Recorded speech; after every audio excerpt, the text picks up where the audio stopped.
Bismillahirrahmanirrahim ya. Tadi kita sebenarnya udah dikit mulai ya, tapi karena tadi ternyata banyak yang belum gabung ya, dan ini juga tinggal satu lagi nih kayaknya si Hilman Tahidin ya. Tadi ini ya, saya menyampaikan bahwa ke depannya teman-teman, ini tantangan kita makin berat ya. Di mata kuliah UMKM ini kita bukan hanya sekedar belajar teori teman-teman, tapi teman-teman ini harus mempraktekkan. Mungkin sudah ada sebagian dari teman-teman kita di sini nih yang sudah punya e-commerce ya, yang sudah punya e-commerce, yang sudah punya apa namanya semacam ini apa pasar digital ya di Lazada, di Shopee, atau mungkin di Bukalapak ya, atau mungkin di mana lagi Tokopedia ya. Nah itu semua adalah wadah-wadah ya UMKM ya, wadah-wadah UMKM juga ya. Nah minimal teman-teman itu harus bisa menjadi distributor atau reseller ya, karena dengan cara menjadi reseller atau distributor ini kita akan minimalnya tuh bisa mengenalkan produk sendiri ya, bisa mengenalkan produk yang kita jual maksudnya ya, produk yang kita jual.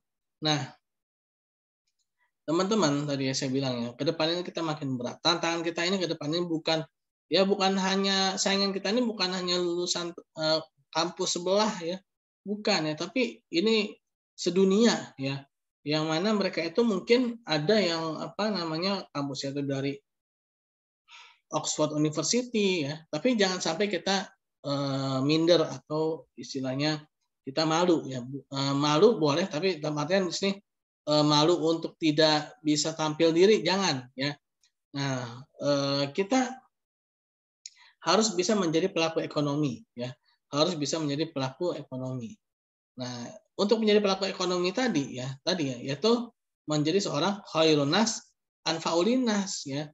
Sebaik-baik manusia adalah manusia yang bermanfaat. Nah, kalau kita tidak menjadi pelaku ekonomi, maka manfaat kita ya untuk orang lain itu akan menjadi susah ya, akan menjadi susah ya, akan menjadi sangat sulit ya, karena eh, ketika kita hanya menjadi penonton, teman-teman ya. Misalnya apa sih, kayak kita nonton film deh ya. Ketika kita nonton film nih, apa misalkan apa drakor ya, drama Korea gitu ya. Nah, misalkan nih di sebuah drakor ya, jagoannya ceritanya nih kalah gitu ya, kalah dengan musuhnya. Nah, karena dia kalah, kita sewa tuh, aduh, ayo dong, kalau bahasa kita mungkin apa ya, ayo apa hajar gitu kan, pukul gitu, tapi malah jagoan kita yang dipukulin gitu kan. Nah pasti kita kan waduh gimana sih kita, kita sebagai penonton kita hanya bisa gitu-gitu aja ya kan, kita hanya bisa gimana sih harusnya begini begitu begitu ya kan. Nah, tapi apa daya kita cuma penonton ya. Nah, kita hanya bisa menyalahkan ya.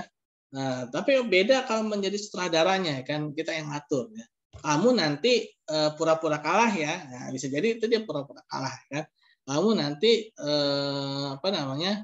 Pura-pura kalah dulu, nanti setelah itu kamu menang. Nah, itu harusnya kita seperti itu gitu. Harusnya kita itu yang menjadi pengaturnya, pelakunya ya, bukan malah jadi penonton ya. Nah, untuk menjadi pelakunya ini kita butuh modal. Ya, modal itu bukan cuma uang, teman-teman ya. Nah, modal itu sebenarnya yang paling penting adalah kepercayaan ya. Modal itu yang penting adalah kepercayaan ya. Nah, trust ya. Trust ini sangat penting. Lembaga keuangan, bank ya, dia modalnya sebenarnya paling awal itu adalah berupa kepercayaan ya. Percaya ya. Walaupun sekarang ya, kalau sekarang memang udah ada namanya tuh API ya, Aset Perbankan Indonesia. Dulu ya, sebelum adanya peraturan API itu ya, yaitu Aset Perbankan Indonesia, minimal, jadi sekarang tuh ada minimal API ya. Jadi ada namanya Aset Perbankan Indonesia itu minimal sekian. Jadi kalau mau jadi bank, ya kalau mau buka perusahaan sebuah perbankan, itu harus punya aset sekian ya. Kalau sekarang ya, kalau dulu ya, seakan punya mobil, kalau dulu tuh gampang ya, bikin perusahaan tuh kalau dulu tuh gampang ya, punya mobil ya, tinggal aja bikin perseroan ya, Tinggal keliling-keliling aja ke mana SD, SMP ya, bikin tabungan ya kan. Nah, dulu tuh kita aja udah jadi ya. Nah, tapi kalau sekarang nggak bisa ya. Artinya apa? Dulu itu memang sistem kepercayaan itu memang sangat jadi modal utama ya. Kalau sekarang sebenarnya masih sih ya, tapi kalau sekarang mungkin bergeser ke e-commerce ya, menjadi pedagang-pedagang online ya. Nah, di pedagang online pun juga demikian. Ini harus memiliki rasa percaya ya, dipercaya ya. Ketika ada orang pesen barang tuh jangan sampai kita melanggar prinsip apa? Prinsip tidak antara dimingkum ya, atau adanya tadlis ya, adanya kezoliman ya. Nah, jangan sampai seperti itu gitu ya. Nah, mungkin ini teman-teman telah belajar fikih muamalah ya. Nah, teman-teman di sini walaupun belajar UMKM tapi juga harus tahu juga ya tentang fikih muamalah. Jangan sampai ketika kita jualan ya, ini ternyata kita melakukan tadlis, penipuan, yaitu kita bilang nih barangnya bagus ya kan, kalau bahasanya lagi talaki rukban ya, talaki rukban. Nah, apa tuh talaki rukban? Talaki rukban itu jadi menyembunyikan cacat sebenarnya, menyembunyikan cacat barang yang kita jual.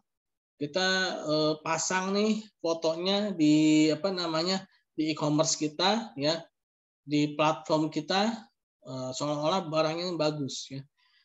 Tapi begitu ada orang pesen ya, kita kirimin ternyata jelek ya. Nah, berarti kita melakukan talaki rukban, yaitu penipuan ya, penipuan dalam artian menutupi cacatnya ya. Nah, jadi ketika kita belajar UMKM pun kita juga harus tahu ya prinsip-prinsip syariah ya, prinsip-prinsip ekonomi syariah, prinsip-prinsip Islam ya. Nah, dalam prinsip-prinsip syariah ini, ekonomi Islam ini ya, kita akan aman ya teman-teman ya, kita akan aman. Kita akan mendapatkan kepercayaan. Nah, inilah yang menjadi penyebabnya kenapa Rasulullah SAW itu ya, itu menjadi manusia yang paling sukses di dunia karena beliau memiliki prinsip ya, memiliki karakter ya dalam berdagang. Nah, Rasulullah SAW itu memulai bisnis itu dari nol, dari nol ya. Beliau mengelola dana anak-anak yatim yang mungkin tidak memiliki kemampuan, beliau bantu ya. Terus beliau juga membantu dana-dana para janda yang mungkin nggak bisa mengelola, beliau bantu sampai akhirnya mereka bisa hidup mandiri ya. Nah, beliau dari situ sehingga beliau terkenal ya dengan amanahnya, dengan jujurnya ya. Akhirnya beliau mendapatkan kepercayaan dari Bunda Khadijah radhiyallahu anha ya. Nah, itu semua beliau lewati. Nah, kita itu seharusnya sebagai umat Islam ya, sebagai seorang muslim, harusnya kita tuh mencontoh beliau ya. Kita tuh harus mencontoh beliau ketika berdagang ya. Nah, ketika beliau berdagang itu tidak pernah beliau itu melakukan yang namanya itu perang harga ya. Nah, ini juga nih hati-hati teman-teman ya, ketika teman-teman mungkin punya platform pasar digital ya, di e-commerce ya.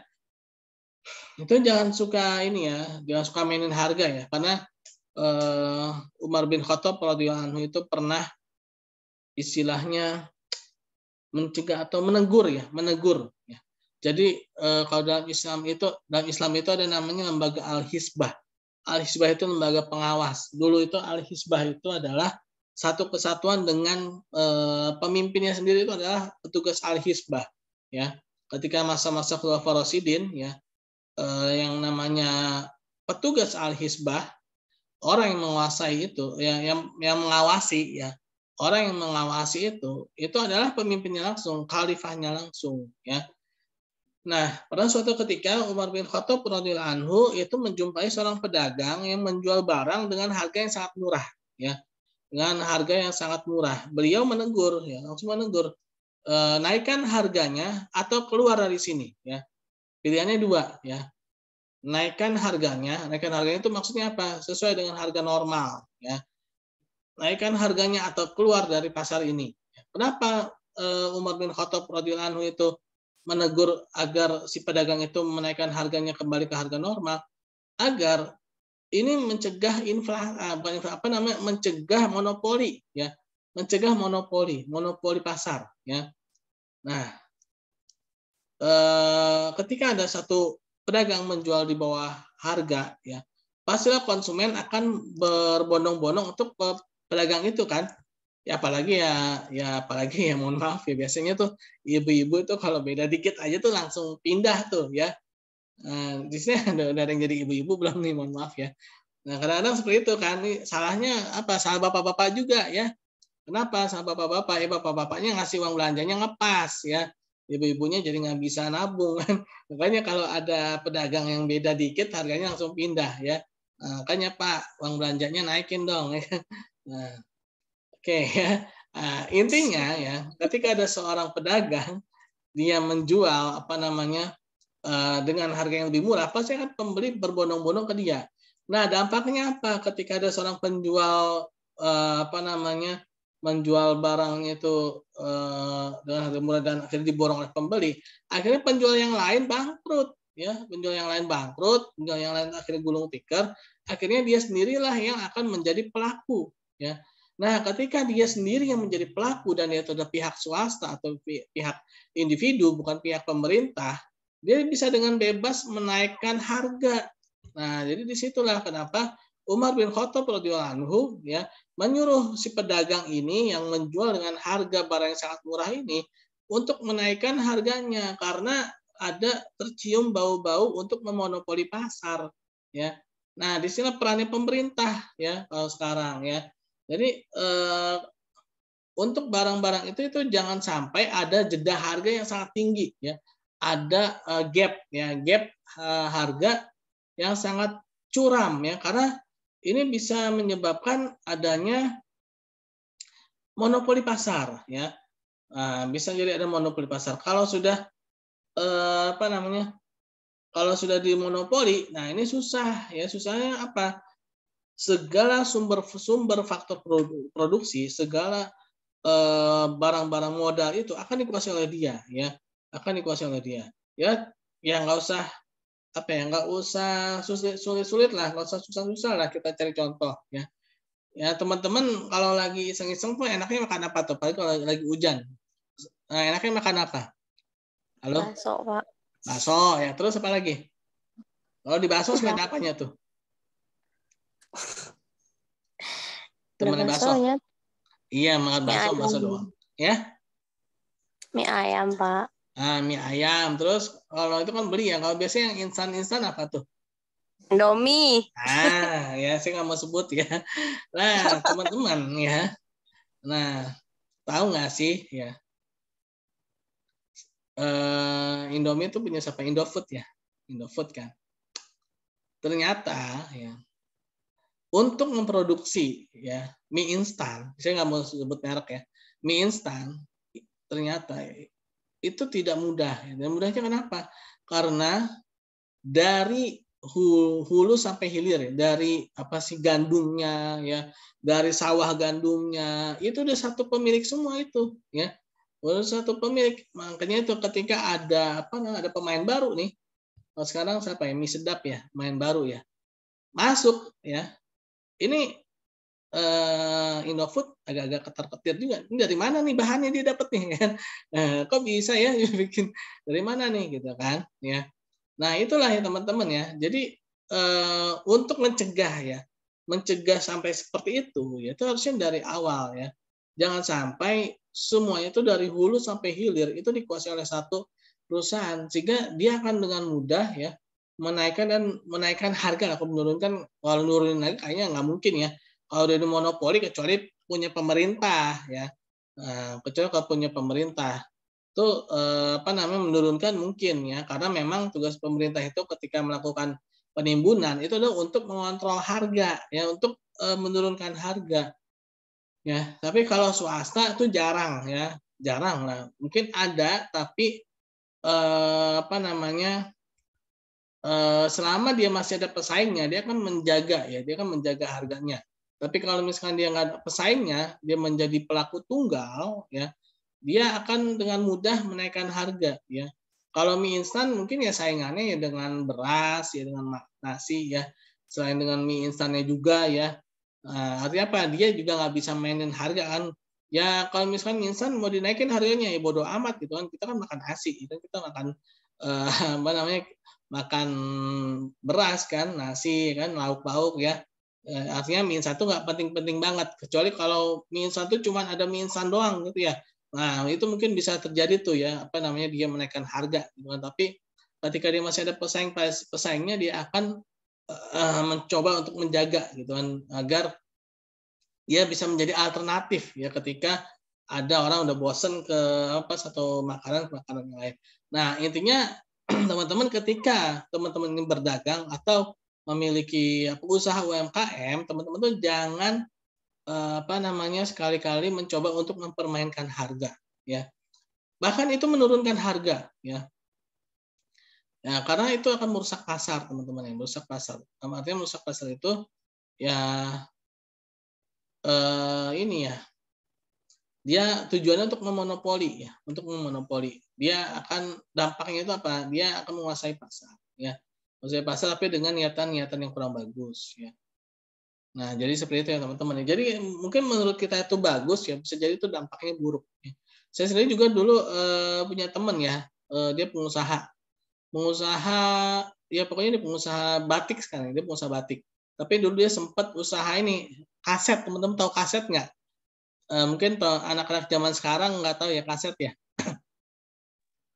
Karena taunya MP3, terus apalagi YouTube ya, YouTube musik ya. Nah, kaset tuh kayaknya udah apaan gitu ya. Nah dulu tuh ada kaset ya, ada radio tip ya, ada kaset, ada radio tip. Nah teman saya tuh dulu dia pengusaha ya, dia sempat mau bisnis kaset, kaset ya. Bukan keset ya, beda ya. Keset sama kaset beda. Kalau keset itu buat lap kaki ya, kalau kaset itu buat rekam ya. Ya. Kaset itu terakhir harganya itu sekitar berapa ya? Satu kaset itu bisa jadi ada dua tipe kaset itu, ada yang 90, ada yang 60 ya. 90 itu bisa sampai 14 lagu ya, satu album. Bolak-balik set A set B ya. Nah, itu bisa sampai 14 lagu ya. Terus kalau yang 60 itu bisa 12 ya, 66 ya. Set A set B. Itu harganya terakhir itu sekitar 20 ribuan lah ya. Padahal awalnya itu harganya itu sekitar 300 perak. 300 rupiah ya, teman-teman mungkin kaget 300 rupiah. Ya beneran 300 rupiah. Kaset itu awalnya tahun-tahun 70-an. Itu harganya sekitar 300 perak, bukan 300 ribu ya. Dia yang kaget ya. Ya dulu itu teman-teman ya, yang namanya uang 1000 itu berharga banget ya dulu ya. Ini luar biasa, uang 1000 itu berharga banget. Sekarang 1000 ya tetap ada harganya, tapi ya kita belanja ke minimarket cuma dapat permen itu mungkin juga dapatnya cuma berapa. Nah, dia jualan kaset ya, harga pasarannya tuh 300. Dia bisa menjual 150 ya. 150 perak. Nah, dia bisa jual sampai 150 perak. Tapi dampaknya apa? Ternyata itu banyak biaya-biaya yang tidak ketahuan ya. Biaya uang jago lah, biaya apalah gitu ya, keamanan lah segala macam. Akhirnya dia sendiri bangkrut ya, dalam artian rugi lah ya. Nah itulah teman-teman ya, jangan sampai ketika kita tuh berjualan UMKM ini, kita tidak memiliki jarak daya pandang yang jauh gitu ya, harus memiliki yang namanya itu sudut pandang yang inilah ya, yang jauh ya, jangka panjang ya. Nah, oleh karena itulah ya, jadi ketika kita memiliki UMKM ini kita harus banyak pengalaman ya, banyak pengalaman. Ya, jadi seperti itu teman-teman. Ini waktu Zoom di saya ternyata tinggal 1 menit 22 detik ya. Oke, ada yang mau ditanyakan? Tidak, Pak. Tidak ada? Tidak ada, Pak. Tidak ada. Mungkin terima kasih teman-teman ya atas waktunya. Kita tutup dengan baca hamdalah. Alhamdulillahirabbil alamin. Dan doa subhanakallahumma bihamdika subhanakallahumma bihamdika asyhadu an la ilaha illa anta astaghfiruka wa atubu ilaik.